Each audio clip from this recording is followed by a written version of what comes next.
very locally here, my local fish and chip shop in my local high street is offering free fish and chips to nurses and doctors and police officers. Free fish and chips? 4 and 6. I'm coming over, Peter. I'm coming over. Well, you're welcome. Come on. The Savoys are beautiful. But the thing is, we love those guys. Absolutely. Now if I'm going anywhere, I will go to that fish and chip shop because they're good people and they're doing good work. So I think, it's you give a bit to get a bit, I think, in business. And they're doing good community work, but it's good business planning for the future as well.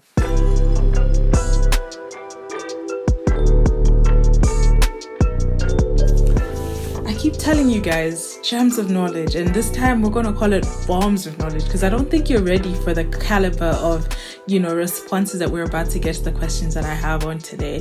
Entrepreneurial Leadership in Africa. This is the ALU podcast. My name is Savannah Olo, and today we're going to be speaking on designing your business model for social impact. And, we have a special surprise for you today. So if you feel like the content resonates with you, or you might have picked a gem or two with you, do not hesitate to like, share, and comment, and tell us more about what you think of the guests that we bring on. Remember that this is content that we create for you as our listeners, and find us on our various platforms. But to duly update you on when an episode is out, do follow us on Instagram at AOU Education. Today we have two guests, and that was the surprise that we have. We have Peter and Desiree, who have worked together before. And Peter is a senior international business and media executive, mentoring and working with young entrepreneurs and students in Africa and the UK. I don't think you're ready for his experience. He has worked for BBC in Africa for over 29 years. He's also the UK representative for Meadow. And he was the director for Peter Burdin African Solutions Limited. He also sits on the board of trustees of the Handicap International UK and is also a practitioner in residence in the Africa Partnerships Ambassadors. Our second guest is Desiree, and she is the founder of Startup Africa and the Africa Women's Enterprise Cooperative. And, Africa is budding with ideas. To create and support African investors is the purpose of her startup. And, entrepreneurs and future business leaders as well. A place for aspiring youth entrepreneurs and to make a sense of everything and anything, from their business ideas to strategies to implementing them. So I just want to give a really warm welcome to our guest today, because it's not every day you get a 2-for-1 special, so let's get to it. All right, so Peter and Desiree, thank you so much for being with us today. Maybe you can introduce yourself a bit further and, tell us more about who you are and something we can't find about you on the internet. Aha. Well, I'm Peter. I was the BBC head of Africa for several years, right. And I had a long BBC career, always in international news, but Africa was always my number one destination of choice. And I'm now working with some black female-owned companies in Southern Africa, and seeking to find some European investors to sort of scale them up and take them up to the next level. So everything I do really is related to startups, to SMEs, but always in the African context. Right. What about you, Desiree? Hi, I'm Desiree, and what can I say? So I'm half South African, half Zimbabwean. Grew up in Zimbabwe and moved to the UK in 2002 when Zimbabwe's economy crashed. And I have been working in startups ever since. Right. And then I went down the route of media. So I studied journalism, media documentary, and business applications here in London. And then I started finding my way into the media space. I've worked in the last job I worked in was with the government of the Emirates, with a media house called 7D News. And that was an interesting what can I say? Interesting experience. Yeah. But just to tie in, Peter and I, well, he's my mentor. I've met him about 4 years ago, and I always say that I follow my dreams through his footsteps because he's literally living the life that I want to live. I never knew that, Desiree. Thank you very much. Well, I'm honored. it's coming out now. And currently, I am the Deputy Director of Communications and Business Development for a US nonprofit. It's called the Africa Women's Entrepreneurship Cooperative, which Right. is a program that is hosted by the Center for Global Enterprise based in New York. And what they do is they give scholarships to 200 women from across Africa every year for 12 months for them to kind of really look at their businesses again in a capacity building way and looking at sustainability for their businesses. Great. And I like how you guys just slid through my question, my follow-up question where I asked what can we not find about you in the internet? Sneaky. So maybe Peter, we can start with you. What can we not find about you in the internet? Who is this? Me? Yes, Oh you, my Peter. God! I think it's a very, very good question. Probably some of my radio awards, because unfortunately they were all many years ago now, and they're receding into history. But I am still very proud of them, and I still look at them and polish them from time to time on my mantelpiece. Oh my goodness. What about you, Desiree? For me, I think I would say that nobody will know that I can say the alphabet backwards in under 5 seconds. What? Don't believe you. Yeah, we don't Yes. believe you. So just hit No, us I one always time. have to do it. Okay, cool. Okay, so here we go. Uh-huh. ZYXWVUTSRQPONMLKJIHGFEDCBA. What? That Wow. is crazy. Thank you. So we're off Don't to a ask me great why. start. So we're off to a great start on this podcast. And Peter, you worked with BBC for over 29 years, including roles as the Africa Bureau Chief and Senior Africa Producer. How would you describe your entrepreneurial landscape on the continent? Oh, it's very interesting. I mean, I think it's very exciting, and I know we are living in these times of crisis at the moment. But I think if you look at where entrepreneurship in Africa is, it's very vibrant. I mean, we keep hearing about the average age in Africa is 19. Average age in Europe, I think, is 40 something. Right. And I've done quite a bit of work with the African Leadership University. And, I just see entrepreneurship and new ideas wherever I look, really. I don't want to paint too rosy a picture because I think there are real challenges that people Right. have to, as young startups, have to combat and have to try and rise above. But I think the thing is, when we look at the Africa picture, I mean, infrastructure alone, Africa needs so much. And that just means, as an entrepreneur, you can see where the gaps are and you can do something about taking your business model into those gaps and actually making an impact and improving the lives of your community. I mean, one good example is someone I worked with in Malawi was in a Right. village which, like 60% of Africans, was living in a village with no electricity, with no power at all.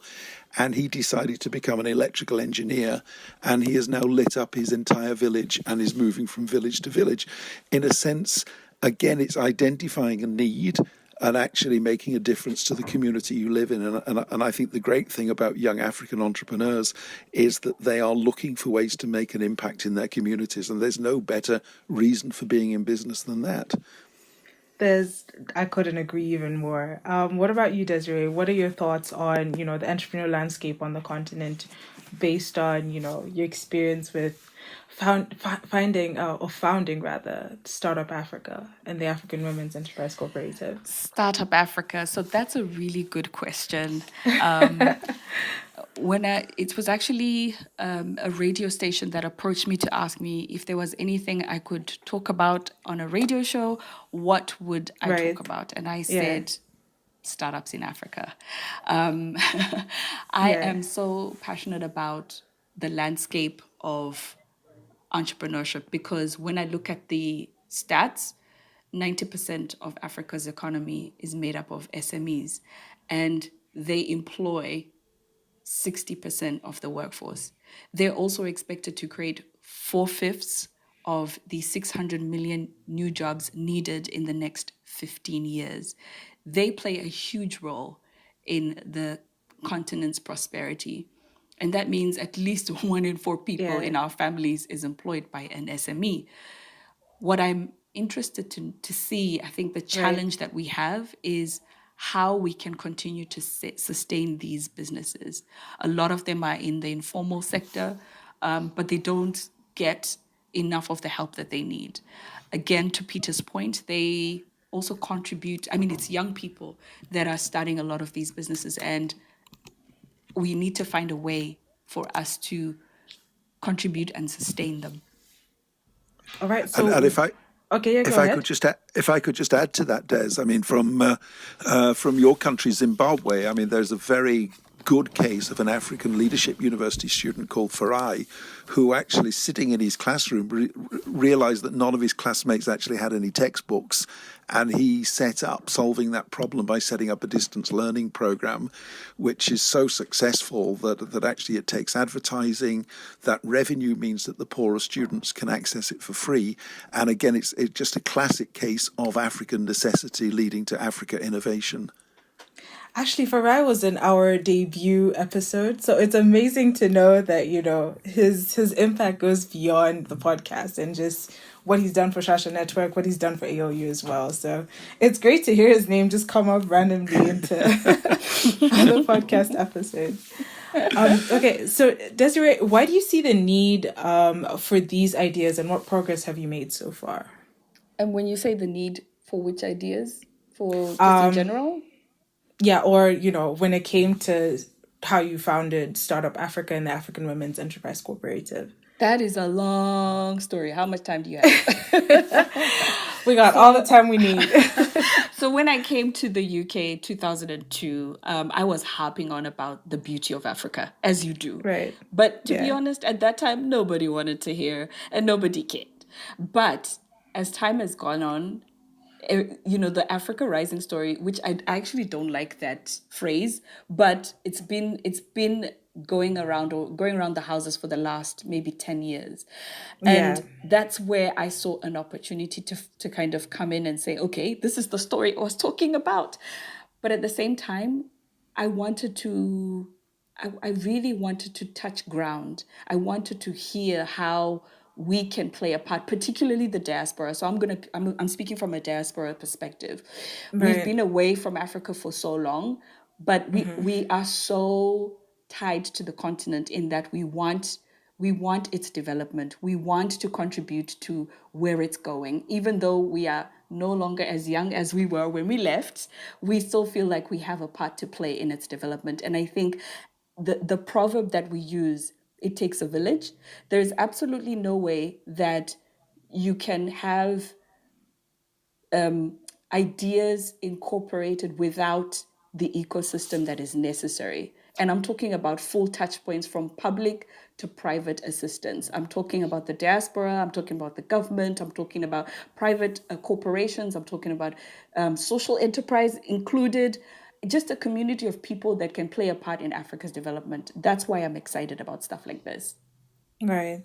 Oh, great. So, you know, obviously looking at how you can sort of bring back what you've taken from, I guess, some other land, and, you know, sort of seeing how that can impact the society in a positive manner, right? If that's what you're saying. Absolutely. And at the same time, it's just so you know, the people from the diaspora are not, you know, saviors. We're not trying to be heroes. We want to play a part in the community. We want to be seen as we're here to help. We're here to invest our not just financial resources, but social resources as well. Right. And this is a part that we can all play, not just us in the diaspora or us that have, you know, traveled abroad. I think we can all play a part. Okay. And I think that's something that's coming to the fore during this COVID-19 crisis as well. I think this realization is that no one is an island, that we need international solutions. And I think the diaspora and the continent coming together, I think, is more crucial now than it has ever been, really, that we need global effort to reach some of these global solutions. All right. So you mentioned the impact of COVID-19. And obviously, our hearts go out to the people who are at the front line of this whole pandemic, either going through it or, helping like sort of mitigate the situation. And, you're now working with an international group to create jobs and opportunities for young people. Moving forward, how can our social entrepreneurs redesign their business models as a result of COVID? I think it's very crucial that we do that. And I was talking to some members of FTSE 100 boards today and Right. saying how we've got to deal with the crisis today, but also we've got to look at our business plan for tomorrow.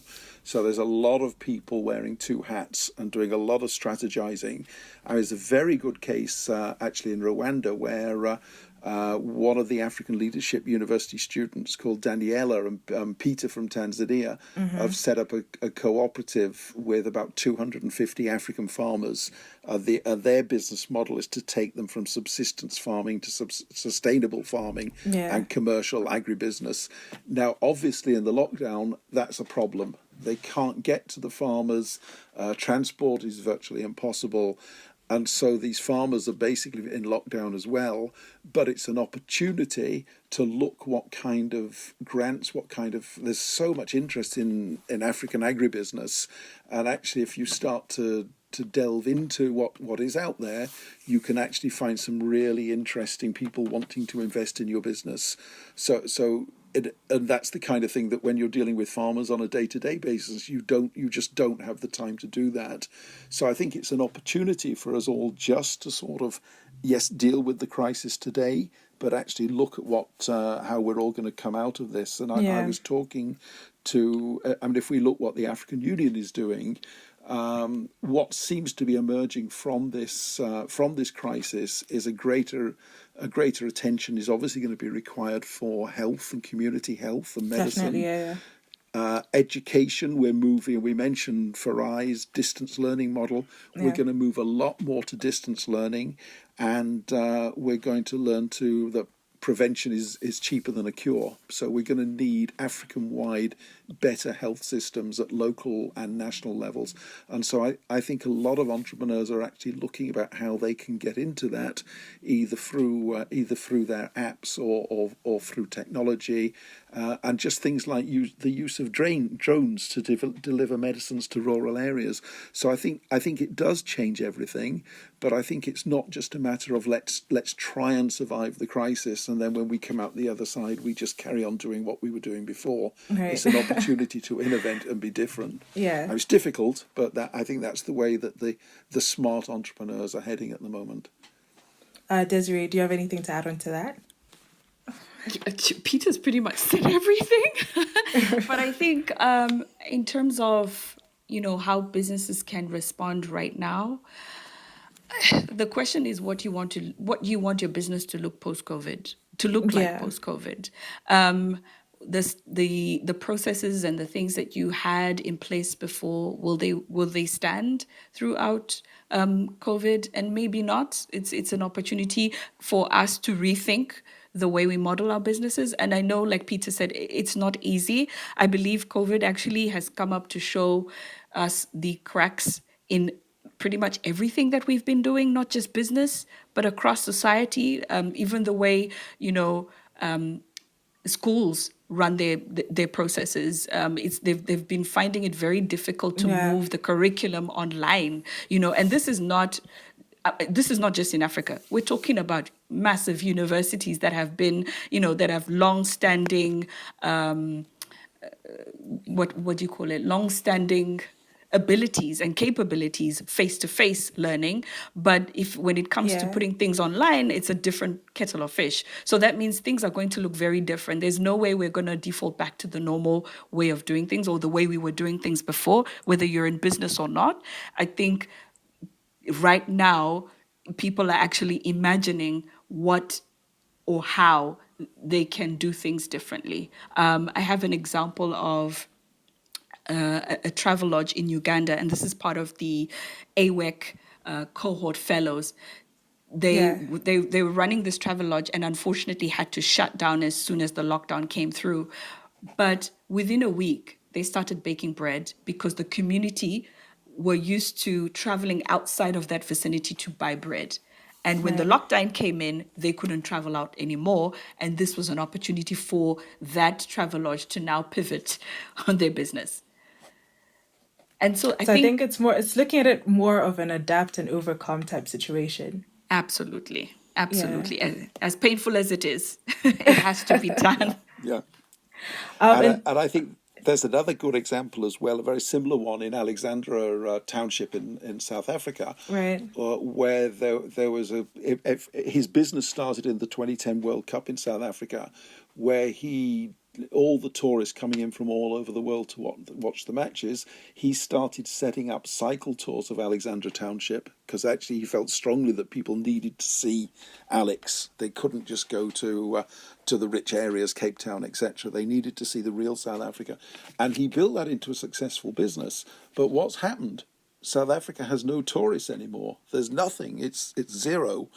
And so what he's done is he's changed his business model into delivering medicines, to delivering bread round Alex Township. Now, look, it might be when this crisis is over, that might be a more sustainable business model than tourism. I mean, we don't know at this stage, but I think we've got to be so flexible that we don't just think, oh, I'm a tour operator, so I'm going to always be a tour operator.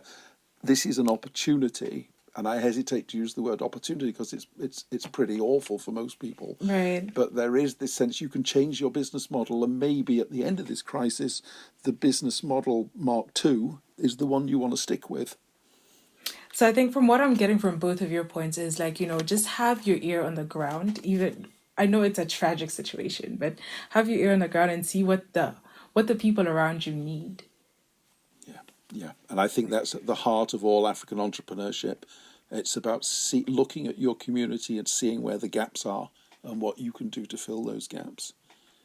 All right, so what other ways, maybe you can give us 2 or 3 examples from both you, Peter and Desiree. How can companies that have been pro-profit contribute a little bit more to social impact, transitioning from profit to being socially innovative? Maybe we can start with Desiree. Please. Sure, not a problem. So, no problem. So I'll give you an example of ASOS, which is the Right. fashion retail giant. ASOS manufacture different types of clothing from all over the world, using fabrics from different parts of the world. And one of the areas they wanted to explore was Africa, because African fabric is in. It's always been in, but and when they went to Kenya to do a feasibility study, what they found was the challenges that people were going through. So this was not a case of, okay, we can go in there, we can find some amazing fabric that we can use for our clothes and stuff like that. But the reality hit when they actually went to, particularly remote areas where there was no running water, there was no school, or the women there were looking for ways of creating, job opportunities for themselves Right. and other people within the community. And that hit home, because there's no way that you can enter that space and then think about making a profit while you know that the next Yeah. fellow human being is suffering. And this is something that I call community self-interest. It's a case where if my community is doing well, I'm doing well as well. And I think we're finding this in the larger sense of COVID. So back to ASOS, they decided that from then on, they would have to re-strategize and figure out how they actually can contribute to the development of the community. They opened a school to teach women about fabrics, textiles, how to create clothes, and actually play a part in new lines. And from the profits they make selling those clothes or using that fabric, they then reinvest in the community for the most important needs, like the running water, the school for the children, and things like that. And I liked what they had to do. It's not something Right. that they planned in the beginning, but I think it hit home when they finally were on the ground and realized that you can't Yeah. ignore the human condition, particularly when Yeah. when people are Peter? suffering. And I think it's an opportunity for greater self-sufficiency, as you say, Des, in that I was on a webinar yesterday, and there was the governor of Kaduna province in Nigeria, and he was saying, we've learned to go local because we used to import everything. Now importing is dangerous because it could come from areas where there's a lot of COVID-19 cases. So we're learning within our communities to start producing more of our own food and started helping each other. Yeah. But I think also in terms of a business plan, I think reputation is so important in business. I mean, we've got two big, here in the UK, we've got two big chain stores, mainly involved in clothing, but lots of other things. I won't name them. Their supply chain is basically in Bangladesh, where the factories are.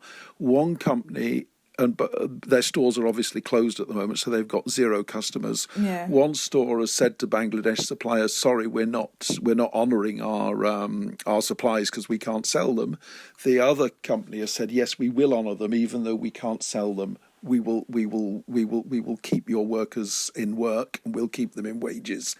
Now, once we get the other side of the crisis, which company is going to come out with the better reputation? And that's going to be good for sales as well. Very locally here, my local fish and chip shop in my local high street is offering free fish and chips to nurses and doctors and police officers. Free fish and chips. 4 and 6. I'm coming over, Peter. I'm coming over.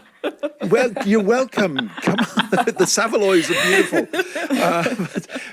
But the thing is, we love those guys. Absolutely. Now, if I'm going anywhere, I will go to that fish and chip shop because they're good people and they're doing good work. So I think, it's you give a bit to get a bit, I think, in business, and they're doing good community work, but it's good business planning for the future as well. Great. It's been amazing having you guys on here, and I feel like, the conversation just flowed as natural as it possibly can. With that said, do we have any plans for the future? I mean, obviously post-COVID, but like what is post-COVID looking like for both of you? I think the recovery is going to take a bit of time. Right, definitely. But I think so far, I don't think it's a V curve or whatever, where it went down to rock bottom and it's going to come back just as it was. I think it's going to be a very slow recovery, unfortunately. However, I think that one of the lessons learned is that Africa has got to depend on itself. And I say that in a very positive sense. I think the kind of leadership we're seeing in the West means that the West is so preoccupied with its own crisis that actually Africa's and I think the African Union are suggesting this as well, that what's going to come out of this is the need for every African country to start paying proper attention to its health systems and actually really building up its health systems. And I think education follows in that. I mean, talking to the governor in Kaduna, he was saying that all the school children, they're all learning via radio because people still don't have enough internet access. Yeah. So I think connectivity is going to be very important to link up the continent. And also, I really do think that one of the lessons from this is that there is a Pan-African spirit, and people always tell us Africa isn't a country, and we all know that. But I think there is a sense of African solutions, that something that's working in Kenya may well be adopted in Botswana or Nigeria or Egypt. I mean, just a parting shot from me. We're only in 2020. We've got another 80 years to turn this into the African century. And I think we will. We'll have the largest workforce in the country by 2050. I think, if we can just get through this, I think the innovation I see, the entrepreneurship I see in Africa will create that we will all be, if we're all still around, you guys will probably still be around at the end of the century. I don't know if I will, but we will say, God, that was the African century. Yes. And I think we will be on course for that. I really do. Okay. What about you, Desiree? So a couple of things. I think I'll pick up from the AU perspective. I think the Africa Union right now, I know they're looking at a way to build even more robust systems in infrastructure.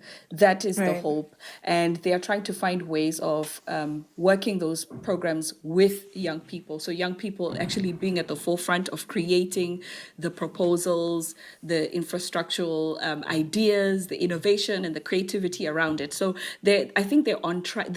They're on the right track. I'm hoping that will see fruition at some point. So that's one thing. The other thing I see as an increase in cooperatives, an increase in it's something, to be honest, we're really good at in Africa. You know about the cooperatives in small rural villages that come together for an agricultural project, or a women's project, or for the children.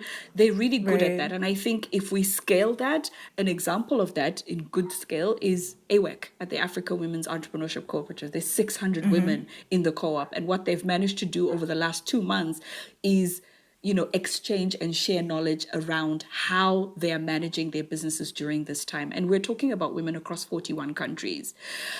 So I see an explosion of cooperatives. I see, like Peter said, Africa having to stand on its own 2 feet. And the way we do that is by working together. For myself, I really would like to see myself traveling across the continent just to get these stories out, just to hear how people are navigating the aftermath of COVID. And I know I think it's going to be a long stretch in recovery. And we're talking 18 to 24 months here, because we've been hit badly. And this is the globe I'm talking about. So, and somebody's got to pay that bill. Somebody's got to pay that bill. So there's a whole lot of things that are going to come out of it. But I am hopeful, as we are entrepreneurs, we are hopeful and optimistic about all these kind of things. There's opportunity in everything. Definitely, yeah. Well, great. Thank you so much, guys, for, joining us onto this podcast. It's remarkable to have the kind of caliber of guests that we have on a weekly basis, and to have a 2-for-1 special today. I'm even overwhelmed myself. 2-for-1, I love it. Thank you, Savannah. Thank you, Alex. It's such a privilege to be on here. Absolutely love it. I do hope we have more conversations in the future, for sure. So, yeah. Definitely. And Savannah, please send us your details so we can stay in touch and follow your media career, because clearly you've got one. I definitely will. Brilliant. All right, then. Thanks, guys.